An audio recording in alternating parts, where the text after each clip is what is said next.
and do everything that I need to do within the presence of you guys, I can just go home. I have my daughters there right now. My daughter's birthday was yesterday. Hold on, Mr. Brooks. Will you take a preliminary breath test for me? It's yes or no. I don't want to refuse anything. It's yes or no. It's completely up to you. Yes, I will. Okay, just wait here while I grab it. I pull you over in the line? Well, you walked up. You had to wake up, man. You didn't pull him right over. Here? No, it was here. I had to wake you up. Well, look. Then you went back to sleep, and I had to wake you up again. Like I said, I'm sorry if Your Honor, I just got something to eat. I went to visit my mother's gravesite.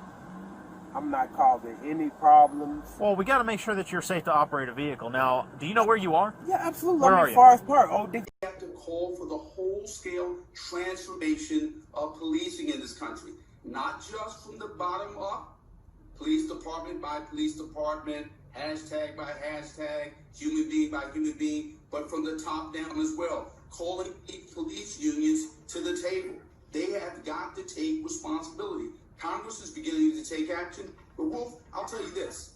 One of the things I'd like... I want them to go to jail. I want them to deal with the same thing as if it was my husband who killed someone else. If it was my husband who shot them, he would be in jail. He would be doing a life sentence, put away. I feel like even though everything happened so fast, it didn't take nothing but a split second for the other officer to say, hey, calm down. He could have told his partner, calm down. So all of them need to be sentenced the same way. Raychard Brooks is everybody, just like George is everybody. We are all the people. We are all God's children. We all have a purpose to serve.